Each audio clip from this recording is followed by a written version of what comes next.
Again, I'm an addict named Adam, and I do love you all. I usually come here on Thursdays, and so I get the honor of finding speakers in the Tidewater area to come out and share their story. And now I started coming around the rooms in 2008, and I didn't get clean in 2008. I got clean in 2018, August 2nd. But when I came around, this was somebody I saw. And then when I came in and out, this is somebody that I saw. And when I came back and stuck and stayed, this is someone that I still see. He doesn't share much at meetings, but when he does, I always get something. And I feel as he's watched me grow, because I'm starting to see that I'm growing now, and it's taking time, right? Like, I don't know, I feel there's a trust, there's a love, and I love that about Rudolph. And he always has something powerful to share. And so tonight, without further ado, my home group member, Rudolph.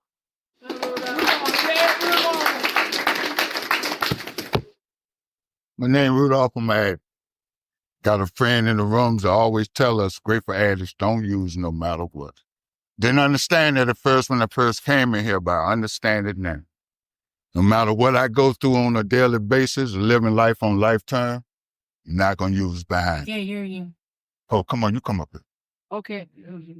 My clean date is May 13th, 2005.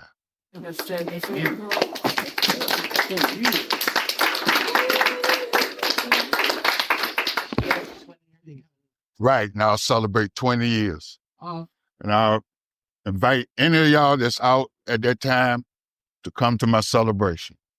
We're going to eat, we're going to share, we're going to have fun, because that's what it's all about. When I look at this room, man, part of my recovery was in a rehab center. I always think when I come in here that everyone will receive my message, but that is not the truth. And it sometimes worries me because I feel like I want to touch everybody. But what I have learned in this process, if I come in here and only one person receive what I say, I have done my job. Recovery ain't easy, man. You know, I want that guy that first came in the rooms and all of a sudden I hooked onto this thing. Tell you a little bit something about me first, my back history. I grew up a family of 6 kids, and we were close-knit. And when I say that, is the area we lived in, I had uncles, aunts, everybody lived in that area. So we always did something. On the weekend, they would get together, play cards, drink their juice. You know what I mean? And we played, have fun. And so in the process of all of that, man, when I grew up, I always wanted to do the same thing. So my dream was to get a job, pay bills, and have fun. Because that's what I saw in my life. I remember the first time I ever had a taste of alcohol. I remember my uncle and them used to let us give a sip of beer. And it was something about beer from that taste, that sparkle in my throat, that made me want more. And I used to remember when my moms or aunt used to always argue at them and say, hey, don't give them kids that beer, you're going to get them drunk. They said, my uncle and them always holler, said, well, they'll go to sleep tonight. I always remembered in the neighborhood, there was always this one person that always got drunk. But back then, man, he was staggered down. That's where I used to get the idea of staggered, because I learned it from that. And I used to always remember no one would ever touch that guy. He could sleep on anybody's porch in that neighborhood, because that's the way we lived back then. So as I grew up, graduated from high school, I got my first job at 16 years old. I worked at Sears and Roebuck's in Norfolk off Prince Anne Road. I had my brother-in-law worked there, and at that time, I used to hang out with older guys. So on every Friday, if anybody know Norfolk, we would go up there by Park Avenue, across from Booker T. There was a little shopping center. And we would sit out there, drink, smoke weed, law wouldn't even mess with you. So life was going good for me. I eventually got married, and everything was okay. I worked, paid bills, and I had fun. But somewhere along that track, man, I had a chance to taste other things. That's what I did. And I did it for a while, man. I did it for a while. Because see, I was that one person that say, I'll never do that. I'll never do that. Even when I saw it, I'll never do that. Never say never. Never say. So life was good, man. Life was good. In 1980, I lost my job. And a friend next door to my parents worked at the railroad. And he got me a job in Norfolk and Southern. And I started like October 1980. And it was wild down there, man. At 8 o'clock, we would run to the store, get beer, smoke weed, drink liquor, go back to work. There was a transition that when Norfolk and Western was really to convert with Southern, there came a tightness of just being tight on the job. So they would start watching people. My last day to work before I got laid off, I went to the 7-Eleven on Hampton Boulevard. On the way back, they asked us to get a train or brake test. So my friend went on the caboose to get a brake test. Instead of us going back and getting the company vehicle, we pulled to the side of the road with our own vehicle. A car came past me, and before I could turn around, it was the police. They took the beer, they made us throw it away. I went home. About a month later, I got a letter, certified letter, and it said I violated Rule G of the company policy, and it was going to give me an investigation. I came back to work. They gave me an investigation, and we used to sign our time card. So I came to work that day, and I didn't see my time card. So I asked the boss. He said, well, the general foreman going to bring it up to you. So when he brought it to me, it was on a white envelope. He flipped it over, he looked at it, he said, you are hereby dismissed from this company. So I asked him, I said, what do you mean, I'm fired? He said, yeah, you're fired. So I left, got a ride home, asked a friend, I said, man, do me a favor. He said, what's that? I said, stop me at the liquor store on the way home. He said, why? I said, nobody to be drunk when I tell my wife I ain't got no damn job. Norfolk and Southern at the time had a policy for Rule G violation. If you violated the first one, they would send you out. I had to go to NA meetings, AA meetings, whatever I wanted. Stay out a year, come back, get your job, no questions asked. That's all I hear. Get your job back. That's what I did. Because then I wasn't an addict. I just got caught in the wrong place at the wrong time. It's hard to admit you're an addict, man. Because, see, I thought an addict was a person that had nothing. Slept in the street. I had a job, and I didn't think I was out of control. So I got back. One of the criteria when he came back was you can never get caught drinking again. And if you did, you got fired and they weren't going to bring you back. Okay, I can go for that. They ain't going to catch me again. I call myself Slick Willie. So at that time I did, came back, worked about 2 years, and I was still dipping and dabbing. But the problem with that, man, I had started changing different habits of getting high. And it got to the point that I really don't make no difference because I'm like this with being an addict. Doesn't matter what anybody in here use to get through whatever they got to do. The bottom line is that we're all in here for the same reason, because our lives are condominium. That's it. It ain't about what they use, When I thought it was, but it ain't. So in the time process of all that, man, I started missing time on my job. And finally, my union rep called me one day. He said, hey, man, when you come to work tonight on third shift, they're going to escort you off the job. Escort me? I said, yeah. So why to say you're going to be an investigation for missing time? So what I told him was, I said, RB, do me a favor. He said, what's that? I said, go ask them what they're going to give me. Then that way I ain't got to come to work and I ain't got to do all that. They did. They told me you're going to do 30 days on the street. And when you come back, you have to take a drug test. It's okay. I can turn it on, turn it off. I could turn it on, turn it off. But I got somewhere, man, where I couldn't turn it off. So the 30 days came, and I called the job. One thing about addicts, man, we can think of some stuff to do. I don't care what you do, but then I can get out of this. So I called them, and I asked them, I said, hey, I asked my car for him. I said, hey, do you think I can get another week's vacation and then come back to work? He said, well, I don't think we might be able to do that. He said, but what I'm going to do is I'm going to go talk to your union rep, and we're going to come back. I said, all right, that'll work.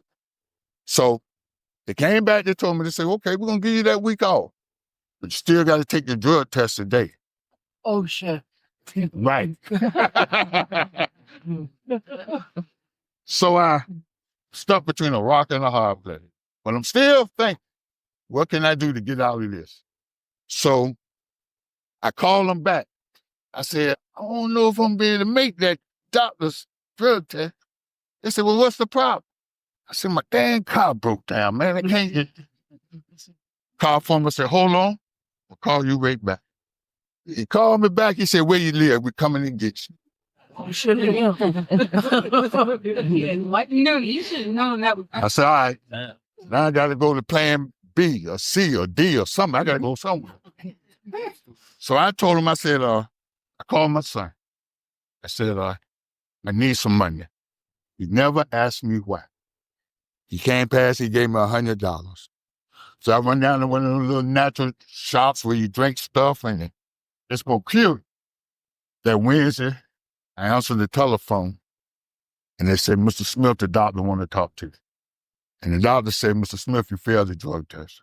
Now, I told you earlier that I had already violated Rule G before. And if I had violated it again, I no longer had a job at the railroad. There's a saying out there that God looks out for babies and food. So they called me back. And they said, you didn't violate the Rule G violation. And the reason was because I wasn't actually on duty. But what I did do was violate or return to work physical. So they say, counselor, get with you in about 5 days, and then we'll decide what we're going to do with you. I waited 5 days. I went to meet the counselor. He had all my work records there. He said, Mr. Smith, he said, you're going to really have to do something to get your job done. So he said, he pulled my records out. During my career on the railroad, I've been on the street 9 times. And all 9 of them for was not showing up for work. He said, you got a problem. He said, and before I let you go back to work, you will have to prove to me that you're going to do something about your problem. So I was instructed, because I'm still not there. I'm still not ready to admit that I'm an addict. Required to go to meetings. I was required, before I could go back to work, I had to get me a sponsor. And he had to meet that sponsor. Well, I can tell you now, man, I didn't stop using. I didn't. I went to an outpatient type thing over at Maryview at the time, and I had just graduated.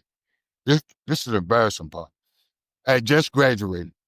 And one of the things they asked you to do, say, we want you to write a letter to your drug of choice. And boy, I wrote a good. I mean, it was that. But I was still using. So at that time, they asked me that day, my counselor called me that morning. He said, hey, do me a favor. I said, what's that? He said, I want you to meet me at Maryview today at 6 o'clock this afternoon. Now, this was at 9 o'clock in the morning. I had just drunk a beer. One beer. I had just drunk the beer. I said, okay. So my thing is, that'll be gone by the time I get there. So we was in a room, doors were closed, they was talking to me, and then the counselor from the job said, Mary, do you smell something peculiar? So I'm looking like, man, what they smelling? I don't know. She said, nah. So he turned around and asked me, he said, can I give you a breathalyzer? Yeah. 9 o'clock this morning, one beer. And I didn't register beer. But one of the things I had to realize, and one of the requirements was, you were not to drink anything with alcohol in it, not even mouthwash. You were required to register 0 every time. So regardless of what I drank, I failed the test. So at the time the counselor told me, he said, look, man, he said, I done all I can do for you. You have to decide what you want to do next. And he asked me to go back to the class I had just graduated from. I was so embarrassed, man. I went out in the parking lot and I cried like a baby because I felt shame. There's a saying in the room that we always hear, because you're going to hear a bunch of saying, until you get sick and tired of being sick and tired, you're going to keep on doing the same thing. That's the truth. So one day, man, I took, and for some reason, man, I just said to myself, I can't use. Gotta stop using. I got to really stop using. Because everything I was gaining, I was losing at the same time. And I know continuing on this path I was going, I was no longer going to have a job. Continue on this path as I was going, I'm going to no longer have a family. Continue on this path as I go along, I'm going to lose me. And once I lose me, all bets are off. All bets are off. So what I decided to do was I called him back about a week later. I said, look, man, I said, I can't get clean here. Not here, I just can't get clean. You got to send me somewhere. He said, okay. He said, I'm going to send you to Knoxville, Tennessee. Knoxville, Tennessee? He said, yeah. Now, I can be honest with y'all, man. Honest. I did my last run. I did it. I went out and I got high one last time. So I called my wife. I got on the Greyhound bus at 4 o'clock that evening downtown. And I called my wife at 12 o'clock. And I asked her, I said, you got a suitcase? Because I hadn't told my family nothing. I said, you got a suitcase? She said, what you want a suitcase for? I said, because I'm going to leave. You know, I got to go. I can't get clean here.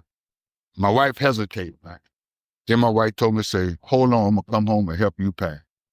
What I learned later on in this process, man, not only was I hurting myself, I was hurting the people around. But this drug had got me so self-centered that none of that shit mattered. It was all about me. Because I felt like I got a job and I won't even half-ass paying the bills because I lost that part of the day. I won't paying nothing, man. I was trying to beat the Velcro man into the house because he'll cut my stuff off to get it back to the store so I can get it cut off for my wife to come home. I got on there, the bus. When my wife came into the bus station, I will say I gave her some credit card, but I ain't had no credit. But I gave her my checkbook. And I gave her everything and I turned it over to her and I got on the bus. She bought me a pack of cigarettes and something else. I forgot what it was. Carried no money with me. I left 4 o'clock that evening. I got to Knoxville, Tennessee at 6 o'clock the next morning. And they had told me, said, well, when you go in the bus station, there'll be a man holding a sign with your name on it. So I'm in there looking, I don't see nobody. And the gentleman walked up to me and asked me my name. I said, well, how you know who I am? He said, because you look like. And what I'm telling you, man, is I looked at myself and I thought I was okay. Mm-hmm. But after those 3 months, I stayed in that facility and then they take a picture of you when you walk through the door and they take a picture of you when you walk out that door. And I saw a resemblance that I never thought, man, because I always thought I was okay. Every now and then I freshen up a little bit and whatever, but it won't. So I went there. When you first get in, I don't know how it is now, but when you first get in there, they carry you in a little room, they check you down, make sure you ain't bringing nothing, they make you dump your suitcase so they make sure you, whatever you got, razors and all that stuff, shavers, you had to keep it for the first 30 days behind the belt, and when you need it, you come to the person at the desk, whoever's running things, and you got it from there. You know? And while I'm standing there, something darn on hit me. I look, I said, hey, it's May the 13th. Damn, it's Friday the 13th. I said, all the times I decided to get clean, I picked this day. But what I want to tell you, man, my clean date is still the same, May 13th, 2005. For some reason, man, I ain't never want to go back. So I stayed there 3 months. First 30 days was inside. We used to call it an inpatient house. You know, you find the way you go. You go to place you had to go with a group and stuff like that.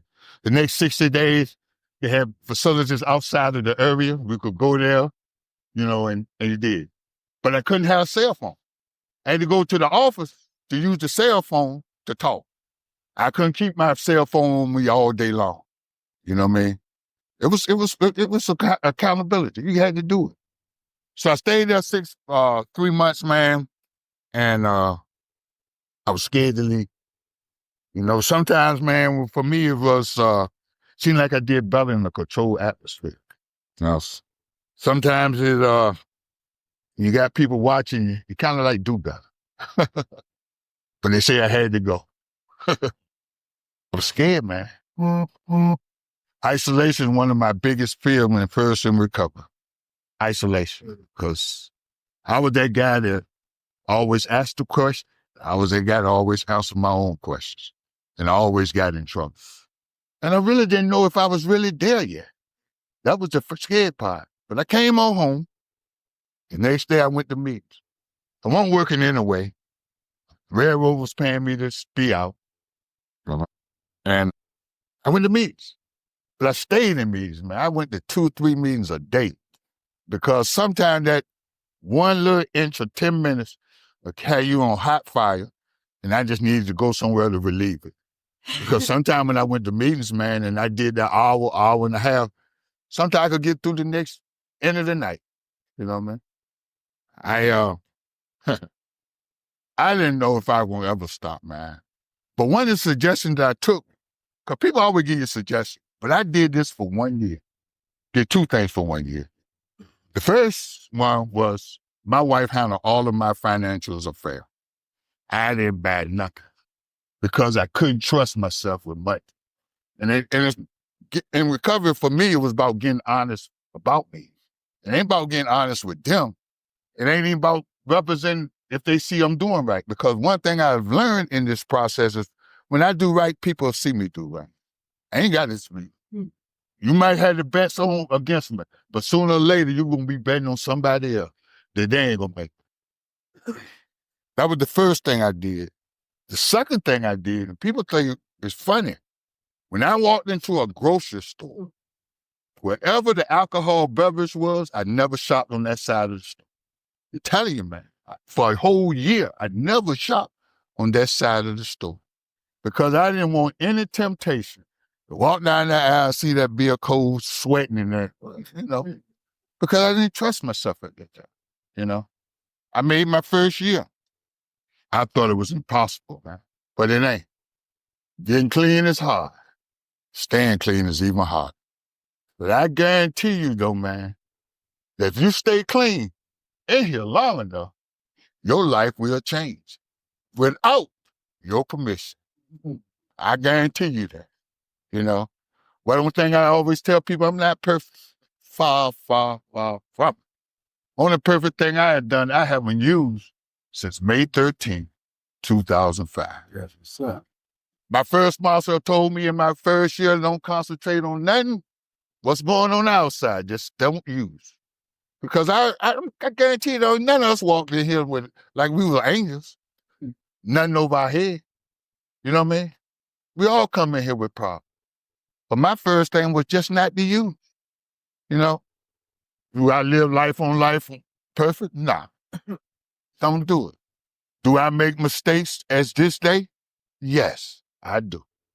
But one thing I said, I got choices. I got real choices. I can say yes and I can say no. When I was using it, I could say no. I could come with a game plan.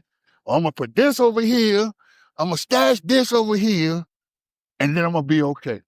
I'm going to tell you a story I did one time. My wife had asked me, she said, you pay the rent? Yeah, I paid the rent. She asked me up to the day rent had to be due. Did you pay the rent? I said, yeah, I told you guys, dang it, I paid the rent. Like always, I never hear from my wife. My wife always knew where I was on Friday on payday. Did what I said I wasn't to do, spent my money. And as addicts, what I did, when we spent all the money, we come outside in the morning just looking around. Done it again. I seen a car come around the corner. Then I see another car come around the corner. And when I look, my wife like this. Short. She jumped out that car, man. You lied to me. I lied. Yeah. You told me you paid the rent. You ain't paid nothing. I said, nah, I didn't. My youngest son came, and now, I'm telling you, man, I have never. Me and my wife, I have 47 years. We had 47 years this year. This January being married. I have never put my hands on my wife. Never, ever. Never would. She was mad. But what got me mad was when she went to get back in the car, and she told me, and don't you come home. And I'm standing there speaking with the guys, and she goes off, or tell me don't come home. And I'm ready to put everybody out. I got attitude. But I can laugh about that today, man. There's some stuff that I did, man, that was crazy. You know what I mean? But since being in recovery and